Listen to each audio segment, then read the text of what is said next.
কাউকে বলে গুপ্ত লজ্জা, যাদের কারণে আজকে আপনাদের এই গতি, তাদের নিয়ে আপনারা উপহাস করছেন। এর পাওনা বুঝে নেওয়ার জন্য তৈরি হন। এই জাতি ঠিকই পাওনা বুঝিয়ে দেবে আপনাদেরকে। আপনারা জাতিকে ধোঁকা দিয়েছেন এবং ইতিমধ্যে তা স্বীকার করে নিয়েছেন। আপনাদের নেতা বলেছিলেন, আমরা যদি ধোঁকা দেই আগামীতে জনগণ আমাদেরকে আস্থা করে নিক্ষেপ করবে। সেই আস্থা করে দেখার জন্য আপনারা তৈরি হন। গণভোটের রায় অগ্রাহ্য করার মানে হচ্ছে এদেশের জনগণকে অপমান করা, তাদের ভোটকে অস্বীকার করা, তাদের রায়ের প্রতি বৃদ্ধাঙ্গুলি দেখানো। মনে রাখবেন, জনগণের বিরুদ্ধে দাঁড়িয়ে অতীতে কেউ কোনোদিন রেহাই পায়নি, আপনারাও রেহাই পাবেন না। সময় থাকতে অনুরোধ করি, এখনো সৎ পথে ফিরে আসুন। জাতির সাথে গাদ্দারি বেইমানি করবেন না। আপনারা এসে বলুন, আমরা ইতিমধ্যে যা করেছি ভুল করেছি, আমরা জনগণের দেওয়া রায়, গণভোটের রায় আমরা বাস্তবায়ন করব। হয়তো জনগণ তখন আপনাদেরকে ক্ষমা করবে। আপনারা বলেন আপনারা নাকি সংস্কারের প্রবক্তা। আপনাদের আগে কেউ সংস্কার কর্মসূচি ঘোষণা করে নাই, কিন্তু আফসোস আপনাদের সংস্কার কর্মসূচির প্রথম দফার সাথে আপনারাই আজকে গাদ্দারি করছেন। এই দফায় লেখা আছে, আপনারা যদি নির্বাচিত হন তাহলে এই দেশকে মেরামত করা লাগবে, আর মেরামত করতে হলে সংবিধানের সংস্কার সাধন করা লাগবে। আজকে আপনারা বলছেন সংস্কার কি জিনিস সংবিধানের আপনারা বুঝেন না। তাহলে কি আপনারা শিশুর মতো না বুঝে প্রথম দফায় লিখেছিলেন?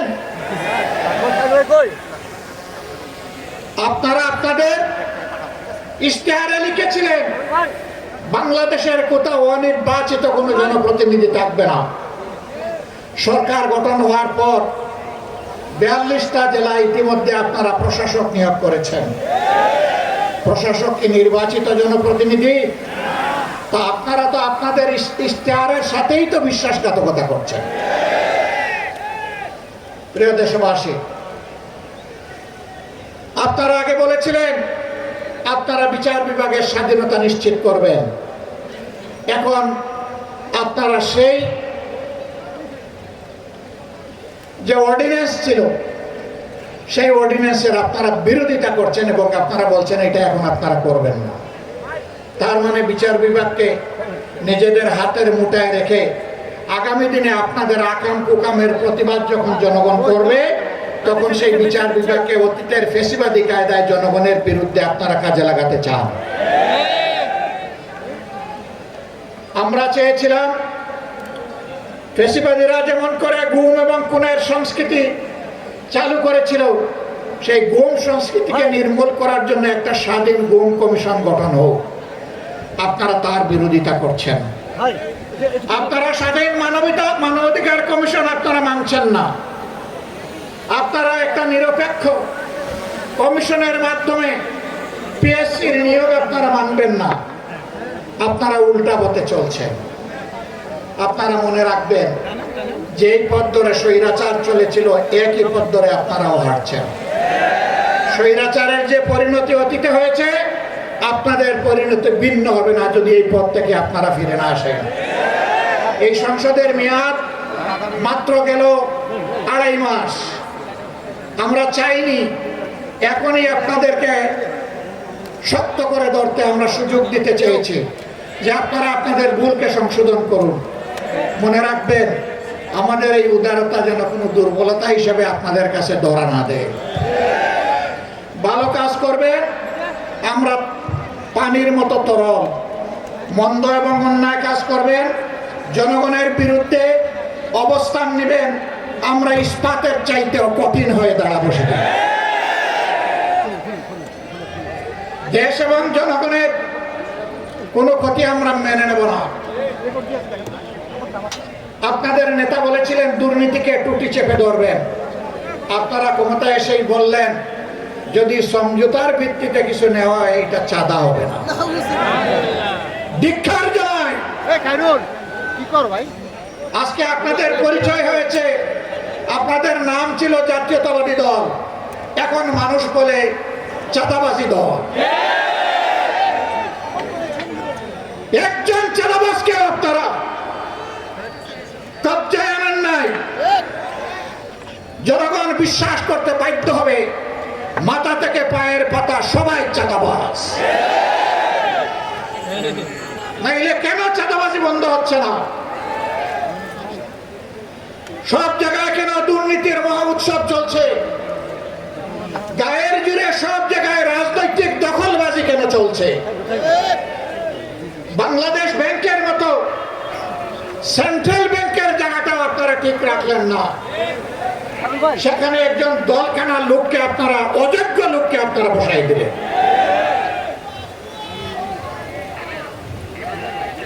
বিভিন্ন পাবলিক বিশ্ববিদ্যালয় একদিকে গিয়ে আপনারা বলবেন অতীতে রাজনৈতিক বিবেচনায় নিয়োগ দেওয়ার কারণে পাবলিক বিশ্ববিদ্যালয়গুলা মান রক্ষা করতে পারে নাই, বিশ্বমানে আসতে পারে নাই। আবার আপনারা দক্ষ বিসি, প্রবিসি, প্রক্টর, প্রভুষ সবাইকে সরিয়ে দিয়ে দলখানা লোকদেরকে সেখানে বসাবেন। জাতির সাথে এটি হচ্ছে প্রহসন। এই অবস্থা যদি অব্যাহত থাকে, প্রশাসনে যদি নিবেদিত প্রাণ দেশপ্রেমিক দক্ষ যোগ্য মানুষদেরকে তালপট্টিতে হাল মিলে পাঠিয়ে দলখানাদেরকে যদি অযোগ্য জায়গায় বসানো হয়, মনে রাখবেন এর খেসারত শুধু জাতি দিবে না, এর আগে আপনাদেরকে দিতে হবে। আমরা প্রত্যেকটি বিষয়ে কথা বলবো, আমরা কাউকে ছেড়ে কথা বলবো। সংসদে লড়াই করব যাতে জাতির দাবিগুলো শান্তিপূর্ণভাবে আদায় হয়। যেখানে স্পিকারের অনুমতি নিয়ে কথা বলা লাগে, কিন্তু সেখানে যদি কথা বলতে দেওয়া না হয়, অথবা আমরা যদি জাতীয় সমস্যার সমাধান সেখানে খুঁজে না পাই, তাহলে আমরা ওখানে চলে আসব যেখানে কথা বলার জন্য স্পিকারের কোনো অনুমতি লাগবে না। আমরা তখন জনগণের পার্লামেন্টে চলে আসব। সম্মানিত ভাইরা, আমি আপনাদেরকে অনুরোধ করব, এই দেশ কোনো দলের নয়, গোষ্ঠীর নয়, পরিবারের নয়। এই দেশ 20 কোটি মানুষের, আমাদের সকলকে এক একজন সাচ্চা পাহারাদার হয়ে দাঁড়াতে হবে। অন্যায়ের বিরুদ্ধে এক একজন যোদ্ধার ভূমিকায় অবতীর্ণ হতে হবে। অন্যায় সত্যের বিরুদ্ধে লড়াই অবতীর্ণ হতে হবে। কেউ আমার অধিকার দয়া করে আমার পকেটে এনে দেবে না, লড়াই করে অধিকার আদায় করবো ইনশাআল্লাহ। কাউকে ছাড় দিয়ে কথা বলা হবে না। আমাদেরকে মাঝে মাঝে চোখ রাঙানো হয়। কেউ কেউ বলেন যে যদি আপনারা এই করেন ওই করেন তাইলে আগামীতে এ হবে ওই হবে। বন্ধু, ভয় দেখাবেন না। যাদের নেতারা হাসতে হাসতে ফাঁসির তক্তার উপরে দাঁড়াতে পারে, তাদেরকে কোনো কিছুর ভয় দেখাবেন না। আমাদের নেতৃবৃন্দ রাস্তা রচনা করে গিয়েছেন, জনগণের মুক্তির রাস্তা। এই রাস্তা ধরে আমরা চলতেই থাকবো। পার্শ্ববর্তী দেশ আমাদের প্রতিবেশী, প্রতিবেশীকে সম্মান করি। আমরা চাই আপনারা শান্তিতে থাকুন। আমরা চাই আপনাদের দেশের ভিতরে মানবিক পরিবেশ তৈরি হোক। আমরা চাই না ধর্মের ভিত্তিতে সেখানে বিভাজন এবং অশান্তি হোক। কিন্তু আমরা দেখতে পাচ্ছি সেখানে শুধু মুসলিম নামের পরিচয়ে মানুষকে নাজেহাল করা হচ্ছে, আর বাংলাদেশের দিকে লাল চোখ দেখানো হচ্ছে। বন্ধু, এটা তিতুমিরের বাংলাদেশ, হাজী শরীয়তুল্লাহর বাংলাদেশ, শাহ মখদুমের বাংলাদেশ। এই বাংলাদেশের দিকে চোখ রাঙাবেন না, হুমকি ধমকি দিবেন না। আমরা চাই আমরাও শান্তিতে থাকি, আমরা চাই আপনারাও শান্তিতে থাকুন। আমাদের শান্তি নিয়ে টান দিলে কারো শান্তি থাকবে না। আমরা বিশ্ব সম্প্রদায়ের প্রতি আহ্বান জানাবো, এখন সেখানে যে মানবিক বিপর্যয় চলছে, আমরা এই ব্যাপারে আপনাদের বক্তব্য জানতে চাই, আপনাদের পদক্ষেপ দেখতে চাই। এই বিপর্যয় বন্ধ হোক। আমরা বাংলাদেশে কোনো সাম্প্রদায়িক অশান্তি সৃষ্টি করতে কাউকে দেব না। এই দেশ মুসলমান, হিন্দু, বৌদ্ধ, খ্রিস্টান সকলের। এদেশে যারাই জন্মগ্রহণ করবে তারা সমান মর্যাদার ভিত্তিতে নাগরিক অধিকার ভোগ করবে। এটাই বাংলাদেশের ঐতিহ্য। আমরা যে কোনো মূল্যে এই ঐতিহ্য রক্ষা করব ইনশাআল্লাহ। আমাদের ঐতিহ্যের দিকে কেউ যেন কালো হাত এবং নখর না বাড়ায়। যদি বাড়ায় তাহলে 20 কোটি মানুষের 40 কোটি হাত তা রুখে দেবে ইনশাআল্লাহ। সম্মানিত ভাইয়েরা, এখন দেশের অতীতের যে সমস্ত ক্ষতি হয়েছে, অর্থনীতি বিধ্বস্ত হয়েছে, ব্যাংক বীমা কর্পোরেশন লুটপাট করে শেষ করে দেওয়া হয়েছে, আমাদের যুবকরা বেকার, দিন দিন বেকারের মিছিল বেড়ে যাচ্ছে। এগুলোর সমাধান কিভাবে হবে তাই নিয়ে চর্চা হবে সংসদে। আশ্চর্যের ব্যাপার, এখন চর্চা হয় 55 বছর আগে কে কি ছিল না ছিল বাহাদুরি দেখা। যার যে ভূমিকা ছিল আমরা তার জন্য স্যালিউট জানাই।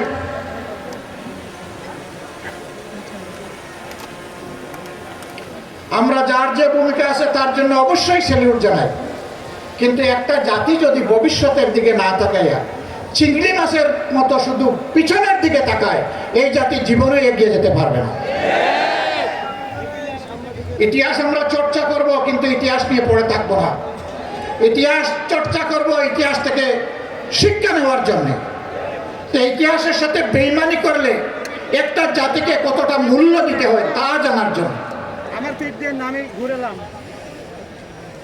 আমাদের অনেক সমস্যা। বাংলাদেশের 4 ভাগের 1 ভাগ পদ্মা এবং তিস্তার কারণে এখন প্রায় মরুভূমি হয়ে গিয়েছে। আওয়ামী লীগের প্রথম সরকার ক্ষমতায় আসার পর পরীক্ষামূলকভাবে 15 দিনের জন্য ফারাক্কাবাদ এটা বাস্তবায়নের সুযোগ দিয়েছিল, এর কার্যক্রম চালানোর সুযোগ দিয়েছিল। 55 বছরেও 15 দিন শেষ হয় না হয়। ইতিমধ্যে পদ্মা শুকনা মৌসুমে মরুভূমি, আর বর্ষার মৌসুমে এটা দুর্ভোগের কারণ। এখন এই মৌসুমে কৃষকের পানির প্রয়োজন, সাধারণ মানুষের পানীয় জল দরকার, এখন পানি নেই। সরকারকে আমরা সাধুবাদ জানাই, ইতিমধ্যে পদ্মা ব্যারেজের ঘোষণা দিয়েছেন, কিন্তু এটার জন্য শুধু লোক দেখানো ঘোষণা না হয়, এই ঘোষণা যেন বাস্তবে রূপ নেয়। তার পাশাপাশি আমরা আরো দৃঢ়ভাবে বলবো, তিস্তা সহ ওই 3টা নদীর পাড়ের মানুষের, 2.5 কোটি মানুষের দুঃখ দুর্দশা দূর করার জন্য তিস্তা মহাপরিকল্পনা অবশ্যই বাস্তবায়ন করতে হবে। আমি কালকেও বলেছি, বিএনপির নেতা, বর্তমান একজন মন্ত্রী, ওই অঞ্চলে বাড়ি, তিনি নির্বাচনের আগে তারেক রহমান সাহেব সহ সবাইকে নিয়ে তিনি তিস্তা পারে বিশাল আয়োজনে মিটিং এবং মিছিল করেছেন। সারা বাংলাদেশ থেকে দলে দলে সাংবাদিক বন্ধুরা সেখানে গিয়েছেন অথবা তাদেরকে নিয়ে যাওয়া হয়েছে। নির্বাচনী আমেজ তৈরি করার জন্য যদি এটা হয়ে থাকে, তাহলে মনে রাখবেন যে স্লোগান দিয়েছিলেন জাগো বাহে, বাহরাজ কিন্তু এখন জেগে আছে, এখন দুইটি চোখ দিয়ে তাকিয়ে আছে। সেদিন যে বক্তব্য দিয়েছিলেন তা বাস্তবায়ন করেন কিনা। আমরা স্পষ্টভাবে বলতে চাই, কারো রক্ত চক্ষুর দিকে না তাকিয়ে তিস্তা মহাপরিকল্পনা অবশ্যই বাস্তবায়ন করতে হবে। পদ্মায় পানি আনতে হবে। পদ্মার পানি আমাদের ন্যায্য পাওনা, তিস্তার পানি আমাদের ন্যায্য পাওনা। সারা বাংলাদেশের যে 154টা অভিন্ন নদী আছে, সবগুলোই আজকে মৃতপ্রায় হয়ে গিয়েছে। একজন বক্তা এখানে বলে গিয়েছেন যে আপনি খাল কেটে মানুষকে পানি দিতে চান। খালের পানির উৎস হচ্ছে নদী। নদী যদি ঠিক মতো না চলে তাহলে খালের পানি আসবে কোত্থেকে? আগে নদীর দিকে নজর দেন, সাথে সাথে খালের দিকেও নজর দেন, তখন জনগণ উপকৃত হবে। আর খাল কাটা কর্মসূচি যদি জনগণের মানসিক প্রশান্তির জন্য করে থাকেন, তাহলে এটা বুমেরাং হয়ে দেখা দেবে। আমরা চাই নদীও তার নাব্যতা ফিরে পাক, যৌবন ফিরে পাক, আর হাল কাটা কর্মসূচিও বাস্তবে রূপ দেখো। আমরা কোনো উন্নয়ন এবং আমরা কোনো ভালো কাজের বিরোধী না, আমরা এর পক্ষে। সম্মানিত বন্ধুগণ, সরকার ইতিমধ্যে যে অপকর্মগুলো করেছে, জাতির সাথে যে ধোঁকা দিয়েছে, যেই 16টা অধ্যাদেশ বাস্তবায়ন না হলে বাংলাদেশে সুশাসন নিশ্চিত করা অসম্ভব, সেইগুলা তারা ফেলে দিয়েছে। এইগুলা যদি তারা বাস্তবায়ন না করে, আমি কথা দিয়ে যাচ্ছি, আমাদের আন্দোলন চলবে সংসদে, একই সাথে চলবে রাজপথে ইনশাআল্লাহ। এবং আমি আস্থার সাথে বলছি, গণভোটের রায়ও বাংলাদেশে ইনশাআল্লাহ বাস্তবায়ন হবে, বাস্তবায়ন করতে বাধ্য করা হবে ইনশাআল্লাহ। গণভোটের রায় যদি বাস্তবায়ন হয়, তাহলে দেশে সুশাসনের পথ সুগম হবে, না হয় অতীতের চাইতে ভয়াবহ স্বৈরশাসন জাতির গাড়ি চেপে বসবে। আমি শেষমেশ আপনাদেরকে আহ্বান জানাতে চাই, আসুন দুর্নীতিবাজ আর চাঁদাবাজ এদের বিরুদ্ধে আমরা সামাজিক ঐক্য গড়ে তুলি, আমরা মানুষকে সচেতন করি, গণপ্রতিরোধ গড়ে তুলি। চাঁদাবাজরা আসলে তাদের প্রতি উত্তম মেহমানদারির ব্যবস্থা করি, তারপরে প্রশাসনের হাতে তুলে দিই। যদি আমরা তা পারি, তাহলে সরকার লাগবে না, জনগণের শাসনে বাংলাদেশ ঠিক হয়ে যাবে ইনশাআল্লাহ। সরকার এটা করবে না, আমরা বুঝতে পারছি, কারণ শস্যা দিয়ে ভূত তাড়াবে কিভাবে?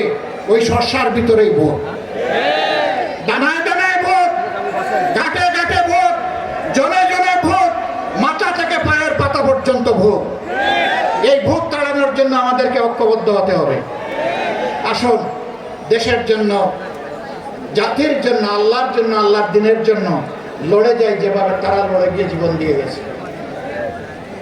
আসুন আমাদের শপথ হোক, জান দিব কিন্তু দেশের মান দিব না ইনশাআল্লাহ। আল্লাহ আমাদেরকে হেফাজত করুন, রক্ষা করুন। আজকের এই জনসভা সফল করার জন্য 11 দলের পক্ষ থেকে আমিও আপনাদের সকলকে আন্তরিক কৃতজ্ঞতা জানাচ্ছি, ধন্যবাদ জ্ঞাপন করছি। আজকে আমাদের সহকর্মীরা এখানে নেতৃবৃন্দ যে বক্তব্য দিয়েছেন, সেই বক্তব্যগুলো বুকে ধারণ করে